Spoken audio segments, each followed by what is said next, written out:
Hi hello everyone, welcome back to my channel Udupi foods and cuisine. ಇವತ್ತಿಲ್ಲಿ ನಾನು ನಿಮಗೆ ಒಂದು ಟೇಸ್ಟಿ ಆದಂತಹ ಪನ್ನೀರ್ ರೆಸಿಪಿನ ಶೇರ್ ಮಾಡ್ತಾ ಇದ್ದೀನಿ. ತುಂಬಾ ಟೇಸ್ಟಿಯಾಗಿ ಮತ್ತು ಈಸಿಯಾಗಿ ಈ ಪನ್ನೀರ್ ಮಸಾಲಾನ ಮಾಡ್ಕೋಬೋದು. ಬನ್ನಿ ಹಾಗಿದ್ರೆ ಹೇಗೆ ಮಾಡೋದು ಅಂತ ನೋಡ್ಕೊಬರೋಣ.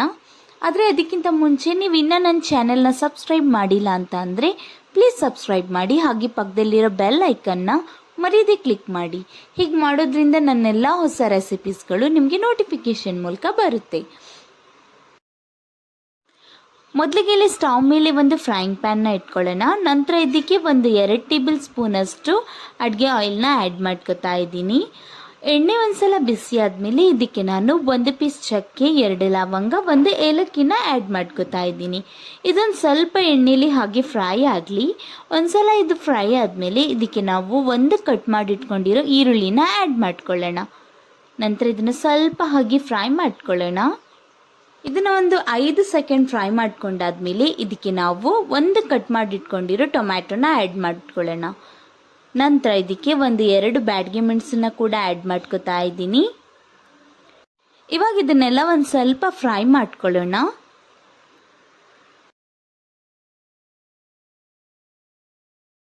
ಇವಾಗ ಇದಕ್ಕೆ ನಾವು ಒಂದು 10 ಗೋಡಂಬಿನ ಆ್ಯಡ್ ಮಾಡ್ಕೊಳ್ಳೋಣ. ಅದೇ ರೀತಿ ಒಂದು ಅರ್ಧ ಟೀ ಸ್ಪೂನ್ ಅಷ್ಟು ಸೋಂಪು ಕಾಳನ್ನು ಕೂಡ ಆ್ಯಡ್ ಮಾಡ್ಕೊಳ್ಳೋಣ. ಇವಾಗ ಇದನ್ನೆಲ್ಲ ಒಂದ್ಸಲ ಮಿಕ್ಸ್ ಮಾಡಿಕೊಂಡು ಚೆನ್ನಾಗಿ ಫ್ರೈ ಮಾಡ್ಕೊಳ್ಳಿ. ಇವಾಗ ಇಲ್ಲಿ ಇದು ನೋಡ್ಬೋದು ನೀವು, ಇದು ಫ್ರೈ ಆಗಿದೆ ಚೆನ್ನಾಗಿ. ಇವಾಗ ಫ್ಲೇಮನ್ನ ಆಫ್ ಮಾಡಿಕೊಂಡು ಇದನ್ನು ತಣ್ಣಗಾಗಕ್ಕೆ ಬಿಡೋಣ. ನಂತರ ಇದನ್ನು ಒಂದು ಮಿಕ್ಸಿ ಜಾರಿಗೆ ಹಾಕ್ಕೊಂಡು ಇದನ್ನು ಗ್ರೈಂಡ್ ಮಾಡ್ಕೊಳ್ಳೋಣ. ಸ್ಮೂತ್ ಪೇಸ್ಟ್ ಆಗಿ ಇದನ್ನು ಗ್ರೈಂಡ್ ಮಾಡಿಕೊಂಡು ಸೈಡಲ್ಲಿ ಇಟ್ಕೊಬಿಡಿ. ಇವಾಗ ಸ್ಟವ್ ಮೇಲೆ ಮತ್ತೆ ಒಂದು ಕಡಾಯಿನ ಇಟ್ಕೊಂಡು ಅದಕ್ಕೆ 3ರಿಂದ 4 ಟೇಬಲ್ ಸ್ಪೂನ್ ಅಷ್ಟು ಎಣ್ಣೆನ ಆ್ಯಡ್ ಮಾಡ್ಕೊತಾ ಇದ್ದೀನಿ. ಎಣ್ಣೆನ ಇವಾಗ ಚೆನ್ನಾಗಿ ಬಿಸಿಯಾಗಕ್ಕೆ ಬಿಡೋಣ ಒಂದ್ಸಲ. ಇಲ್ಲಿವಾಗ ಎಣ್ಣೆ ಚೆನ್ನಾಗಿ ಬಿಸಿಯಾಗಿದೆ. ಇದಕ್ಕೆ ನಾವು ಕಟ್ ಮಾಡಿಟ್ಕೊಂಡಿರೋ 1 ಈರುಳ್ಳಿನ ಆ್ಯಡ್ ಮಾಡ್ಕೊಳ್ಳೋಣ. ನಂತರ ಇದನ್ನು ಕೂಡ ಅಷ್ಟೇ ಇವಾಗ ಚೆನ್ನಾಗಿ ಫ್ರೈ ಮಾಡ್ಕೊಳ್ಳೋಣ. ಇವಾಗ ಇಲ್ಲಿ ನೀವು ನೋಡ್ಬೋದು ಈರುಳ್ಳಿ ಚೆನ್ನಾಗಿ ಫ್ರೈ ಆಗಿದೆ. ಇದಕ್ಕೆ ನಾವು 1 ಟೇಬಲ್ ಸ್ಪೂನ್ ಅಷ್ಟು ಜಿಂಜರ್ ಗಾರ್ಲಿಕ್ ಪೇಸ್ಟನ್ನ ಆ್ಯಡ್ ಮಾಡ್ಕೊಳ್ಳೋಣ. ನಂತರ ಇದನ್ನು ಕೂಡ ಅಷ್ಟೇ ಚೆನ್ನಾಗಿ ಫ್ರೈ ಮಾಡ್ಕೊಳ್ಳೋಣ. ಇಲ್ಲಿವಾಗ ನೀವು ನೋಡ್ಬೋದು ಜಿಂಜರ್ ಗಾರ್ಲಿಕ್ ಪೇಸ್ಟ್ ಕೂಡ ಅಷ್ಟೇ ತುಂಬ ಚೆನ್ನಾಗಿ ಫ್ರೈ ಆಗಿದೆ. ಇದಕ್ಕೆ ನಾವಿವಾಗ ಸ್ಪೈಸಸ್ ಪೌಡರ್ನ ಆ್ಯಡ್ ಮಾಡ್ಕೊಳ್ಳೋಣ. ಇಲ್ಲಿ ನಾನು ಅರ್ಧ ಟೀ ಸ್ಪೂನ್ ಅರಿಶಿನ ಪೌಡರ್, 1 ಟೀ ಸ್ಪೂನ್ ಜೀರಿಗೆ ಪುಡಿ, 1 tea spoon garam masala powder, 1 table spoon ಧನಿಯಾ ಪೌಡರ್, 1 ಟೇಬಲ್ ಸ್ಪೂನ್ ಚಿಲ್ಲಿ ಪೌಡರ್ನ ತಗೊಂಡಿದ್ದೀನಿ. ಇದನ್ನು ಇವಾಗ ಆ್ಯಡ್ ಮಾಡ್ಕೊಳ್ಳೋಣ. ನಂತರ ಇದನ್ನು ಕೂಡ ಅಷ್ಟೇ ಒಂದು ಸ್ವಲ್ಪ ಚೆನ್ನಾಗಿ ಫ್ರೈ ಮಾಡ್ಕೊಳ್ಳೋಣ.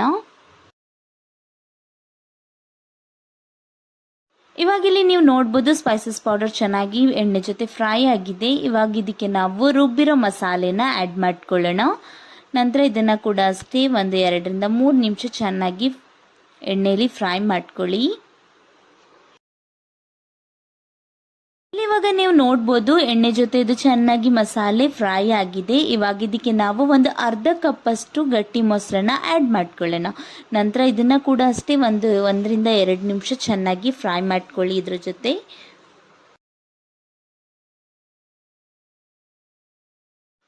ಇವಾಗ ಇದಕ್ಕೆ ನಾವು ಒಂದು ಸ್ವಲ್ಪ ರುಚಿಗೆ ತಕ್ಕಷ್ಟು ಉಪ್ಪನ್ನು ಕೂಡ ಆ್ಯಡ್ ಮಾಡ್ಕೊಳ್ಳೋಣ. ನಂತರ ಇದನ್ನು ಮತ್ತೆ ಚೆನ್ನಾಗಿ ಮಿಕ್ಸ್ ಮಾಡ್ಕೊಳ್ಳಿ. ಮಿಕ್ಸ್ ಮಾಡ್ಕೊಂಡು ಇದನ್ನು ಸ್ವಲ್ಪ ಕುದಿಯಕ್ಕೆ ಬಿಡೋಣ.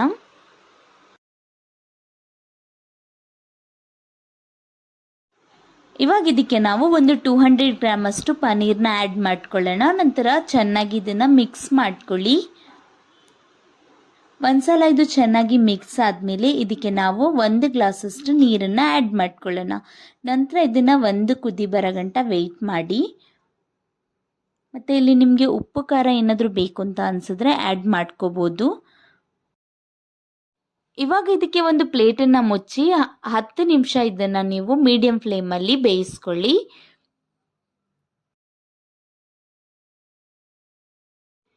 ಇವಾಗ ಇಲ್ಲಿ 10 ನಿಮಿಷ ಆಗಿದೆ. ಇದಕ್ಕೆ ನಾವಿವಾಗ 1 ಟೇಬಲ್ ಸ್ಪೂನ್ ಅಷ್ಟು ಕಸೂರಿ ಮೇಥಿನ ಆ್ಯಡ್ ಮಾಡ್ಕೊಳ್ಳೋಣ. ನಂತರ ಇದನ್ನು ಚೆನ್ನಾಗಿ ಮಿಕ್ಸ್ ಮಾಡಿಕೊಂಡು 1 ನಿಮಿಷ ಇದನ್ನು ಹಾಗೆ ಕುದಿಸ್ಕೊಳ್ಳೋಣ. ನಂತರ ಇದ್ರ ಫ್ಲೇಮನ್ನು ಆಫ್ ಮಾಡ್ಕೊಬಿಡಿ. ನೋಡಿದ್ರಲ್ಲ ಫ್ರೆಂಡ್ಸ್, ಒಂದು ಟೇಸ್ಟಿಯಾಗಿ ಮತ್ತು ಈಸಿಯಾಗಿ ಪನ್ನೀರ್ ಮಸಾಲಾನ ಮನೆಯಲ್ಲಿ ಹೇಗೆ ಮಾಡೋದು ಅಂತ. ಐ ಹೋಪ್ ರೆಸಿಪಿ ಇಷ್ಟ ಆಗಿದೆ ಅಂತ ಅನ್ಕೋತೀನಿ. ಇಷ್ಟ ಆಗಿದ್ರೆ ಒಂದು ಲೈಕ್ ಮಾಡಿ ಮತ್ತು ನನ್ನ ಚಾನೆಲ್ನ ಸಬ್ಸ್ಕ್ರೈಬ್ ಮಾಡೋದನ್ನು ಮರಿಬೇಡಿ. ಹೀಗೆ ಸಪೋರ್ಟ್ ಮಾಡ್ತಾ ಇರಿ ಮತ್ತು ನಿಮ್ಮ ಫ್ಯಾಮಿಲಿ ಫ್ರೆಂಡ್ಸ್ಗೆ ಎಲ್ಲ ಶೇರ್ ಮಾಡಿ. ಹೀಗೆ ಸಪೋರ್ಟ್ ಮಾಡ್ತಾ ಇರಿ. Thank you for watching.